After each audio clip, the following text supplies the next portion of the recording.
Happy holidays from New Country Z100 and John A. Logan College.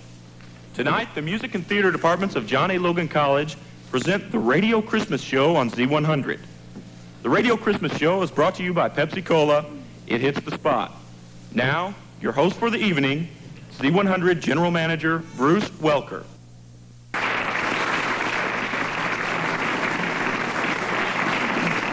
In the mid-19th century, London was a bed of poverty. Even the successful writers of the day fell on hard times. In 1843, Charles Dickens wrote a short novel to relieve his financial difficulties, but he sabotaged his own efforts by charging only 5 shillings per copy and insisted on elaborate packaging of the little book. Charles Dickens was a product of the depressed era of London in the early 1800s. He actually lived the life of the Artful Dodger. The economic analysis brought to life by the Cratchit family are actual day-to-day realities of the Dickens family. Charles Dickens' Christmas gift to the world, A Christmas Carol, is next. The radio show is brought to you in part by Pepsi Cola. It hits the spot. Pepsi Cola hits the spot, 12 full ounces, that's a lot. Twice as much for a nickel too. Pepsi Cola is the drink for you. Pepsi Cola hits the spot, 12 full ounces, that's a lot. Twice as much for a nickel too. Pepsi Cola is the drink for you.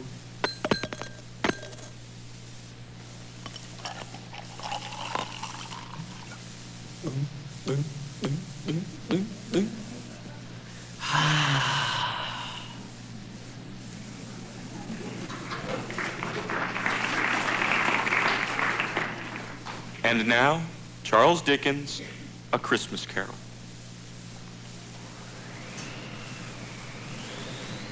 Marley was dead to begin with.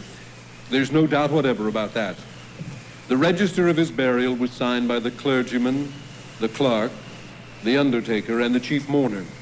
Scrooge signed it, and Scrooge's name was good for anything he chose to put his hand to. Old Marley was dead as a doornail. This must be completely understood, or no good can come of this story. Once upon a time, of all the good days of the year, on Christmas Eve, old Scrooge sat in his counting house. It was cold, bleak, biting weather. The city clocks had just gone 3, but it was dark already. It had not been light all day. Scrooge's clerk, Bob Cratchit, worked by the light of a single candle, warming his hands on occasion over the solitary flame. Outside, a small group tried valiantly to warm to the spirit of the season with Christmas carols. God rest ye merry gentlemen, let nothing you dismay. Remember Christ our Savior was born on Christmas Day. Stop it! Stop it, I say! Get away from here! We'll have no singing around here. Understand me? No singing. A Merry Christmas, sir. Get away, I say. No need to wish him a Merry Christmas. That's old Scrooge. God rest ye merry gentlemen, let nothing you dismay. Yes, that is old Scrooge, Ebenezer Scrooge. It's the afternoon before Christmas, the year of our Lord, 1844. Despite the bitterly cold weather, all of London is in a festive mood. There's no happy expression on Ebenezer Scrooge's lined face as he closes the front door of his warehouse and returns to his office. He throws a glowering look at his clerk, Bob Cratchit. Satisfied that the poor wretch is hard at work, Scrooge adjusts his spectacles. And then, without warning... A Merry Christmas, Uncle. God bless you. Bah, humbug. Christmas, a humbug? Surely you don't mean that, Uncle. Merry Christmas, indeed. What right have you to be merry? You're poor enough. What right have you to be dismal? You're rich enough. What's Christmas time to you but a time for paying bills without money? A time for finding yourself a year older and not an hour richer. If I had my way, every idiot who goes about with Merry Christmas on his lips would be boiled in his own pudding and buried with a stake of holly through his heart. You keep Christmas in your way and let me keep it in mine. Keep it? But you don't keep it. I came here to ask you to spend Christmas Day with Peg and me. No. But we want nothing from you, Uncle, other than your presents. Won't you change your mind and have dinner with us? Good afternoon, Fred. Merry Christmas. Good afternoon. And a Happy New Year. Bah. Humbug. God rest ye merry gentlemen, let nothing you dismay. Pardon me, Mr. Scrooge, but there are two gentlemen here to see you. What about Cratchit? They didn't say, sir. Ah, good afternoon, sir. Have I the pleasure of addressing Mr. Scrooge or Mr. Marley? Mr. Marley, my former partner, has been dead these 7 years. He died 7 years ago this very night. Well, we're sure that his liberality is well represented by his surviving partner. What do you want? At this festive season, Mr. Scrooge, we try to make some slight provisions for the poor and destitute. Many thousands are in want of common necessities. Are there no prisons? And the workhouses, are they still in operation? Oh, we wish we could say they were not. How much shall we put you down for, Mr. Scrooge? Nothing. Nothing? Exactly. Let these deserving people of yours go to the establishments I have mentioned. Why, most of them would rather die than do that. Then let them die and help decrease the surplus population. I'm busy. Good afternoon to you. Very good, Mr. Scrooge. Merry Christmas to you. Charity. Bah, humbug, plain rot. Mr. Scrooge, sir. Well, what is it now, Cratchit? I was wondering. You were wondering if you could go home. Yes, sir. It's getting late. Yes, go on. You'll want all day tomorrow, I suppose. If quite convenient, sir. It's not convenient and it's not fair. It's only once a year, sir. A poor excuse for picking a man's pocket every 25th day of December. I suppose you must have the whole day. But be here all the earlier the next, understand? Yes, sir. And a merry... Good night, sir. Christmas. Humbug! Oh, tidings of comfort and joy. A few minutes later, Scrooge leaves his warehouse, makes his way to his melancholy chambers, a gloomy suite of rooms.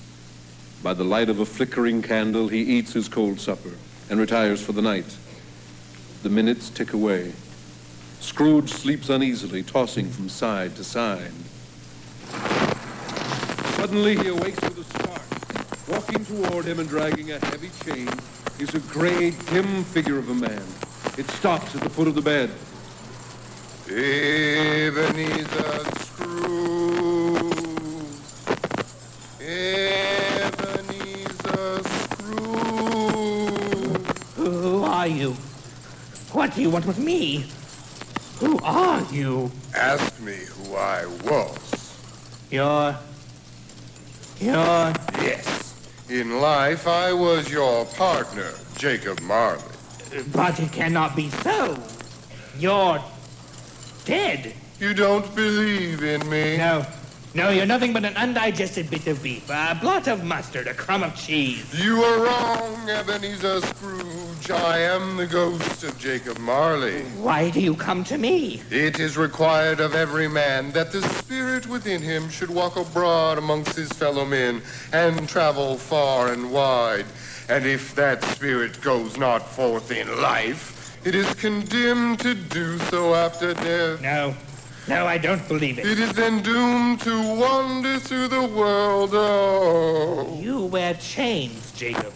Tell me why. I wear the chain I forged in life. I made it link by link and yard by yard. I girded it on of my own free will, and of my own free will I wore it. Is its pattern strange to you? I don't understand. This chain I wear is as heavy as the one you are now forging. You talk strangely, Jacob. For 7 years I have been dead, oh, traveling the whole time. No rest, no peace, only remorse. But you are always shrewd, Jacob. Aye, too shrewd. A good man of business. Business? Mankind was my business. The common welfare my business. Charity, mercy, forbearance, and benevolence were all my business. Oh, but I heeded none of these. Instead, I thought only of money. And what is wrong with making money? That is your fault, Ebenezer, as it was mine. That is why I am here tonight. That is part of my penance. I am here to warn you, to help you escape my fate. You have but one chance left. Tell me how this chance will come. My time draws near. I must go. Mark me, Ebenezer Scrooge. Tonight, you will be haunted by 3 spirits. The first will appear when the bell strikes 1. Expect the second at the stroke of 2, and the third as the bell tolls 3. Couldn't I take them all at once and have it over with? No. And heed them when they appear. Remember, it is your last chance to escape my miserable fate. Remember, Ebenezer Scrooge, remember. I wonder as I wander out under the sky, how Jesus the Savior did come for to die. For poor unread people like you and like I wonder as I wander out under the sky. As Scrooge stares in frightened silence, the figure of his deceased partner dissolves into space. Then, exhausted by the ordeal, Scrooge drops off to sleep. 12 o'clock comes. Time passes. And then the curtains of Scrooge's bed are drawn aside, but by no visible hand. There by the bed stands an unearthly visitor, a strange figure like a child. Its hair is white. In its hand it holds a sprig of fresh green holly. Scrooge stares and then speaks. Are you the spirit whose coming was told to me by Jacob Marley? I am. Who and what are you? I am the ghost of Christmas past. Long past? No, your past. Rise and walk with me. What are we to do? I am going to help reclaim you. Come, walk with me out into the night, into the past. Tell me, ghost of Christmas past, where are we? Look down, Ebenezer, and remember back. Why, of course. The river, the meadows, and why, there's my old school. I went there as a lad, but there's no one about. It is Christmas holiday. Let us look into this study hall. Empty. Except for a young boy sitting at a desk, his head in his hands, left behind. He's crying. Poor chap. No place to go at Christmas. Now he's looking up. Do you recognize him? Why, it's What is his name? Ebenezer Scrooge. Oh, I wish, but it is too late now. What's the matter? Nothing. There were some young people singing Christmas carols outside my warehouse door yesterday afternoon. I drove them away. Let us see another Christmas. It is a year later. And again there is the school. That boy, standing in the driveway, It pacing is up and I. down. It's me. And what do you see? A coach coming up the driveway. And now it has stopped. And a little girl gets out. Oh, look. She is hugging me. It's Fan, my sister. Listen to what she says. I've come to bring you home, dear brother. Father's not mean anymore, and he says you're never coming back here. And from now on, we'll always be together. Just think, Ebenezer. Together for the first time in 4 years. Your sister was a delicate creature. Kind, big-hearted. So she was. She died so young. She left one child behind her. Yes. Fred, my nephew. He was in to wish you a Merry Christmas yesterday. Yes, he did so. Oh, please take me back. Not yet. There is one more shadow. No more. I do not wish to see it. You must. The years have passed. In this house below, look. There sits a young girl, a beautiful girl. It's Belle. The girl you were to marry. And there you sit next to her, a young man in your prime. Only now your face begins to show the signs of greed. There is a restless motion in your eyes. Ebenezer. One moment, please. Ebenezer. Belle, do you not see that I am busy? Why must you persist in interrupting? I matter little to you. Very little. Another idol has displaced me. What idol has displaced you? A golden one. I have seen your nobler aspirations fall off one by one until the master passion, gain, engrosses you. What then? Even if I have grown so much wiser, what then? I am not changed towards you. No, Ebenezer. Our contract is an old one. It was made when we were both poor and content to be so. You are changed. When it was made, you were another man. I matter very little to you now. You hold money more important than me, or anything else for that matter. And I am going to grant your unspoken wish. Free you from marrying me. That is the way you wish it, Ebenezer. I feel sorry for you. Spirit, show me no more. Today, Bella's a happy woman, surrounded with her fine children. Those children might have been yours if you hadn't been so selfish. Take me back. Haunt me no more. I beg of you, don't! I wander as I wander out under the sky.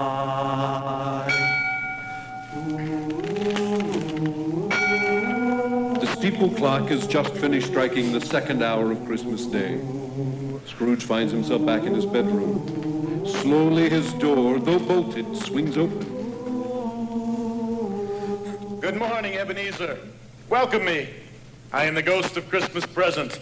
Look upon me. You're practically a giant, yet you have a young face. Have you never seen the like of me before? Never. I have many brothers, over 1,800 of them. One for each Christmas since the very first. And you are here to take me with you? Yes. I trust you will profit by your journey. Touch my robe, Ebenezer. Heart and soul and voice, give ye heed to what we say. Jesus Christ is born today. Ooh. Those people in this church, they seem very happy. They are, for they are giving thanks for all the joys brought to them during the year. And the crew of that ship over there. Look, they are shaking hands with the captain. Wishing him a Merry Christmas. But come, we have not much time left, and there is still another place we must visit. It is a very poor section of London. This one, directly below us. Indeed it is. Who, may I ask, lives here? This is the home of your clerk, Bob Cratchit. A bit sparsely furnished, wouldn't you say, Spirit? How else would you have it? On 15 shillings per week. And there is Bob Cratchit coming down the street now. He's carrying a young boy. Yes, his youngest child, Tiny Tim. The boy carries a crutch. Because he is crippled. But the doctors, can they not? Cratchit cannot afford a doctor. Not in his salary. And in the house. That woman, those other children. They are all his family. Listen. Whatever has got your precious father then? And your brother, Tiny Tim? And your sister Martha wasn't as late last Christmas Day by half an hour. Here's Martha, Mother. Oh, there's such a goose, Martha. Why, bless your heart alive, my dear, how late you are. We had a good deal of work to finish up last night and had to clear away this morning, Mother. Well, never mind. So long as you are here. Sit down and have a rest and warm yourself. Lord bless ye. No. I hear Father coming. Hide, Martha, hide. Ah, good afternoon, everyone, and a most Merry Christmas. Why, where's our Martha? Not coming. Not coming?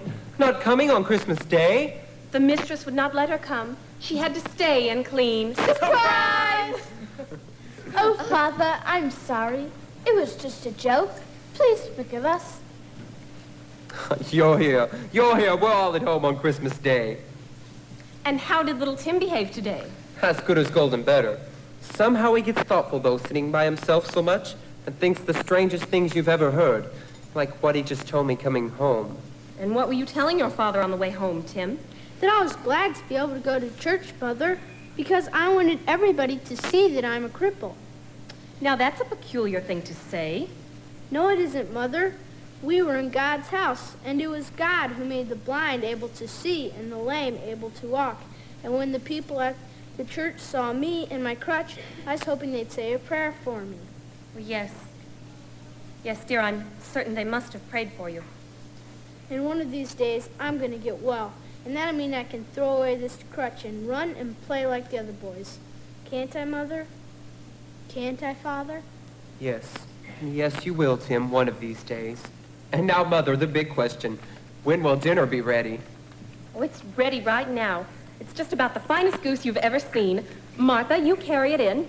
Peter, fetch the potatoes and turnips and set the chairs round the table. And I'll sit between Father and Mother. This is going to be the best Christmas dinner anyone could have ever hoped for. And I'm the luckiest man in the world for having such a fine family. It isn't a very big goose, is it? I could eat the whole bird myself, I believe. It is all Bob Cratchit can afford. But his family doesn't complain. To them, that meager goose is a sumptuous banquet. And more important, much more important, Ebenezer. Go on. They are a happy and united group. Look at their shining faces. Listen to them. What a superb dinner we have had. The tempting meat, the delicious dressing. And the plum pudding, Father, don't forget that. That pudding was the greatest success ever achieved by Mrs. Cratchit since her marriage. Thank you for the compliment. And now the crowning touch, the punch. Oh, good. Here we are, get your glasses. A toast, Father. A toast indeed, young Timothy. First, the founder of this feast, the man who has made it all possible. I give you Mr. Scrooge. Mr. Scrooge, indeed. I wish I had him here. I'd give him a piece of my mind to feast upon and hope he'd have a good appetite for it. My dear, the children, Christmas Day. He's a hard, stingy, unfeeling man. You know he is, Robert, better than anyone else. My dear, remember Christmas Day. Oh, I'm sorry. Very well. I'll drink to his health. Long life to him. A Merry Christmas to him. To Mr. Scrooge. To Mr. Scrooge. And now I toast to us. A Merry Christmas to us all. God bless us. God bless us. God bless us, everyone. Spirit. A child is peaceful, laid to rest on Mary's lap is sleeping. Ooh. Tell me if Tiny Tim will live. I see a vacant seat in the chimney corner, and a crutch without an owner, carefully preserved. If these shadows remain unaltered by the future, the child will die. No. No, oh no, kind spirit. Say he will live, that he will be spared. Why concern yourself about him? Isn't it better that he die and decrease the surplus population? But these poor people must be helped. Are there no prisons? And the workhouses? Are they still in operation? Oh, spirit. It is time for us to go. No. No, I wish to remain. I can remain no longer. Touch my robe, and we shall go. No. No, I say. Spirit, don't desert me. I need your help. As Ebenezer Scrooge comes to his senses, he discovers himself standing on the street outside his lodgings. A heavy snow is falling, blanketing a sleeping London. The wind has died down. It is still early Christmas morning.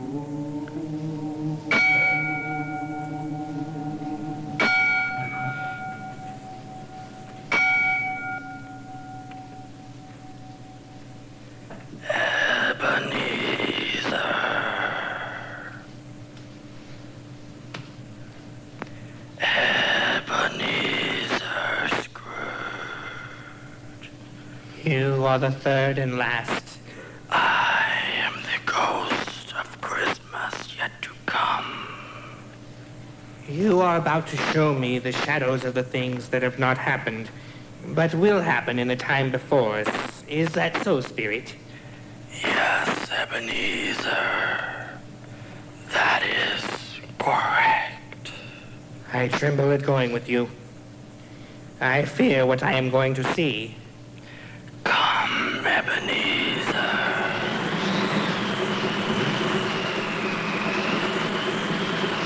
Why do we stop here on this street corner, Spirit?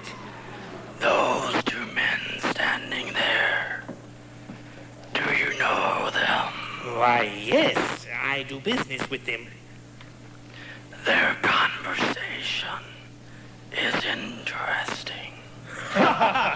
When did he die? Last night, I believe. I thought he'd never die. What has he done with his money? I haven't heard. Nothing to do with his company, perhaps. But one thing is certain, he didn't leave it to charity. Are you going to his funeral? Not unless the free lunch is provided. Can't say that I blame you. Spirit, this dead man they were discussing, who is he? Wait. Here comes some ladies. Listen. Who's the worse for a loss of a few things like these? Not a dead man, I suppose? No, indeed. If he wanted to keep him after he was dead, the wicked old screw, why wasn't he natural in his lifetime? If he had been, he had to have someone to look after him when he was struck dead, instead of lying, gasping out his last there, alone by himself. It's the truest word that ever was spoke. It's a judgment on him. Joe? Joe, come over here, Joe. We have some things for you. Evening, ladies. Let's see what we have here. I wish a little heavier judgment than it should have been. You may depend upon it if I could have laid my hands on anything else. Speak out plain, Joe, and let me know the value of it.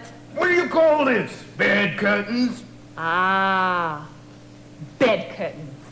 You don't mean to say you took them down, rings and all, with him just lying there? Yes, I do, and why not? Careful not to soil them blankets now. His blankets? Who else's do you think? He isn't likely to take cold without 'em, I dare say. I hope he didn't die of anything catching. Oh, not to worry. I ain't so fond of his company that I'd loiter about long enough for such things. Ah, now you may look over that shirt till your eyes ache, and you'll not find a hole in it. It's the best he had. They'd have wasted it if it hadn't been for me. What do you call wasting it? Why, putting it on him to be buried in for sure. Somebody was fool enough to do it, but I took it off him again. My God! This is the end of it, you see. He frightened everyone away from him when he was alive to profit us when he was dead. Spirit, I demand you tell me the identity of this unfortunate man. I will show you. This room. It's too dark to see. In front of you is a bed. On it lies a man.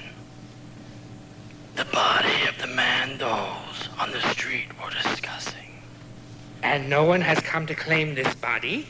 No one, for he left not a friend behind him.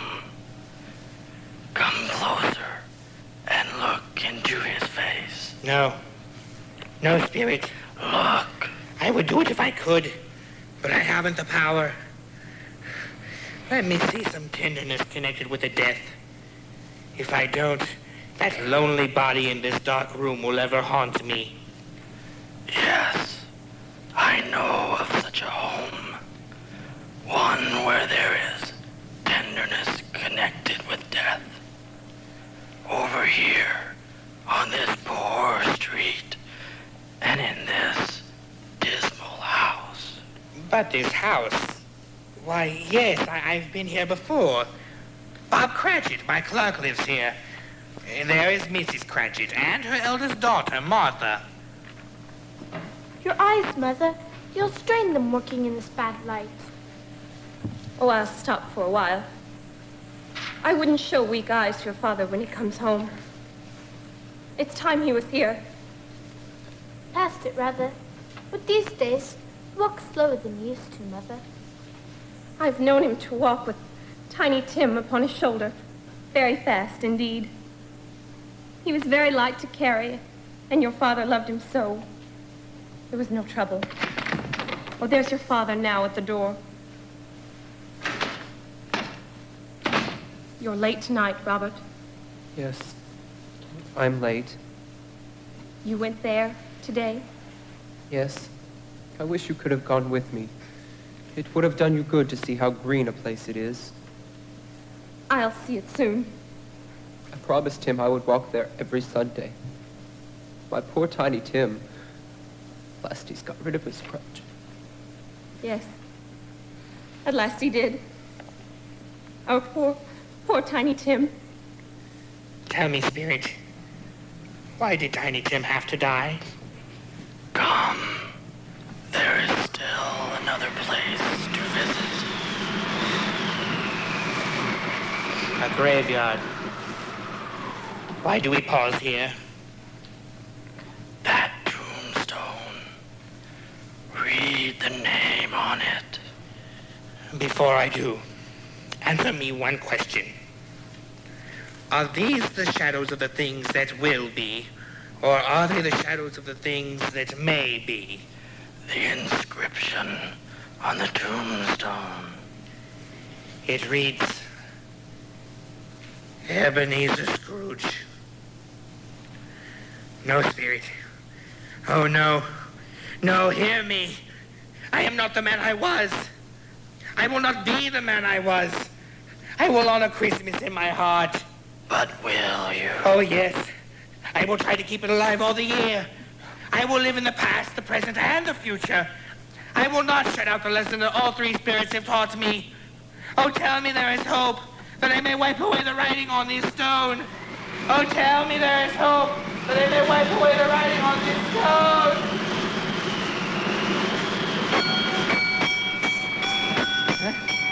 What am I holding on to? The bedpost. I am in my own bed. Home. Those bells. It must be Christmas Day. Christmas Day. I wonder if it really is. Oh, we shall see. We'll open the window. You boy, down there. Yes, sir? What day is it today, my fine lad? Today? Why, it's Christmas Day, of course. And to think the spirits have done it all in one night. What did you say, sir? Do you know the poultry store in the next street? I should hope I do. An intelligent boy. A remarkable boy. Do you know whether they've sold the prize turkey that was hanging in the window? The one as big as me? What a delightful boy. Yes, that one as big as you. It's hanging there now. Well, go and buy it. I am in earnest. Here is the money. Cash. Deliver it to Bob Cratchit, who lives on Golden Street in Camden Town. But, sir, there'll be considerable change left over. Keep it, my boy, keep it. Oh, thank you, sir. And, boy. Yes, sir? A very Merry Christmas to you. We wish you a Merry Christmas, we wish you a Merry Christmas, we wish you a Merry Christmas and a Happy New Year.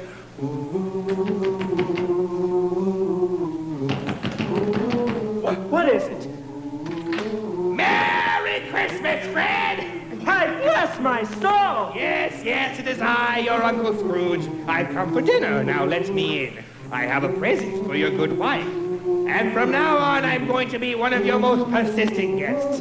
I've changed, my boy. You'll see. We wish you a Merry Christmas. We wish you a Merry Christmas. We wish you a Merry Christmas and a Happy New Year. Scrooge was better than his word. He did everything he promised and infinitely more. He became a regular visitor to his nephew's home. He even took Fred into business with him. He raised Bob Cratchit's salary to a figure that left that bewildered gentleman gasping. And to Tiny Tim, who did not die, he was a second father. He provided doctors for the little lad. Very soon, Tiny Tim will have his wish. He will be able to throw away his crutch, run and play like the other boys. As for the three spirits, Ebenezer Scrooge never saw them again. That was due to the unchallengeable fact that Scrooge, for the rest of his days, helped keep alive the spirit of Christmas. And so, as Tiny Tim observed, God bless us, everyone. Here we come a-caroling among the leaves so green. Here we come a-wandering so fair to be seen. Love and joy come to you, and to you glad Christmas too. And God bless you and send you a Happy New Year. And God send you a Happy New Year. let's introduce the cast of A Christmas Carol in order of appearance. Christine Heisel is the woman in the street.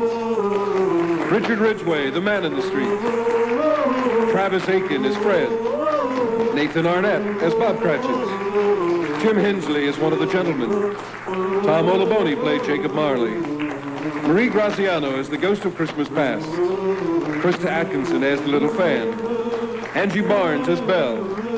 Steve Falcone was the Ghost of Christmas Present. Becky May as Mrs. Cratchit. Daniel Barabee as Peter. Megan Mueller as Martha. Seth Aiken as Tiny Tim. Jackie Spaney was the Ghost of Christmas Yet to Come. Lauren Walsh Schultz as the Charwoman. Ken Atchison was Old Joe. Taylor Nelms was the boy on the street.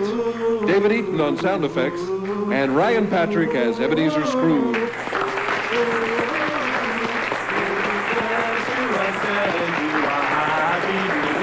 And I send you a happy new year. We are not daily beggars that beg from door to door, but we are neighbors' children whom you have seen before. Love and joy come to you, and to you glad Christmas too. And God bless you and send you a happy new year. And God send you a happy new year.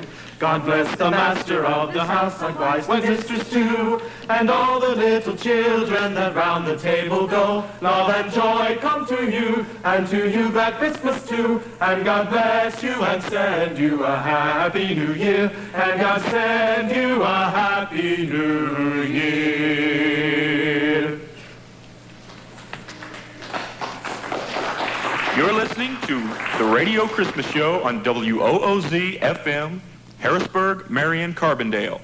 The Radio Christmas Show will continue in a moment after this word from our sponsor. Pepsi Cola hits the spot, 12 full ounces, that's a lot, twice as much as a nickel too. Pepsi Cola is a drink for you. Pepsi Cola hits the spot, 12 full ounces, that's a lot, twice as much for a nickel too. Pepsi Cola is a drink for you.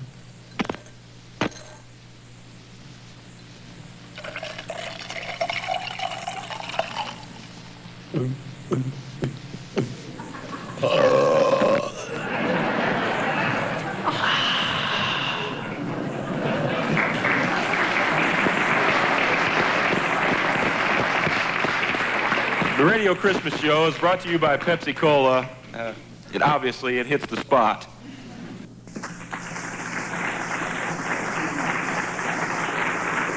We want to thank some of the people who worked so hard to put this show together. Directors Karen Sala and Stan Hale, Assistant Director Ryan Patrick, Sound Engineer Kevin Boucher, Set Designer and Sound Effects Designer Rich Ridgway, Lighting Coordinator Travis Aiken, the Smoke and Fog Man Christopher Ridgway, and Ron Covert is your announcer.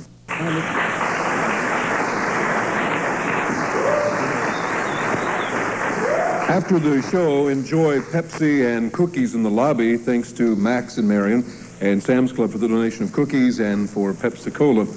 If you feel the spirit of Christmas that captured old Scrooge's heart, we wish you'd please make a donation to St. Jude's Hospital and Research Center, and you'll have that opportunity after the program, too. And you can meet the cast and choir in the lobby, and Santa Claus will be there. But please remain seated when the show is over until we dismiss you. The choir will close the Radio Christmas Show with the music of George Handel. Isaac Watts added the words, an old and new version to the classic Joy to the World.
Makes the nations prove.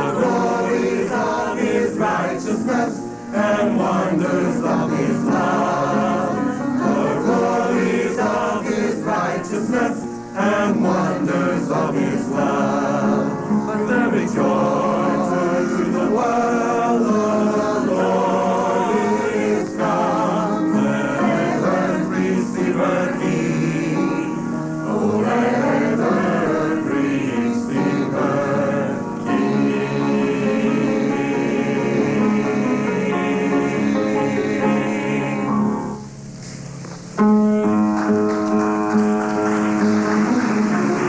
John A. Logan College Choir is Nathan Arnett, Ricky Baldridge, Jason Beamer, Christy Brandon, Lydia Berkeley, David Eaton, Lori Ellett, Rachel Emery, Deanna Freeman, Marie Graziano, Ron Hall, Kim Hayden, Keith Joyner, Kelly Marlowe, Angela Meadows, Alyssa McDaniel, Lawrence Nascorno, Tim Robinson, Jason Snyder, Vicki Valerius, Stephen Robinson, Ron L. Langs, Scott Elliott, Bill Gayer, and Eric Ebersol.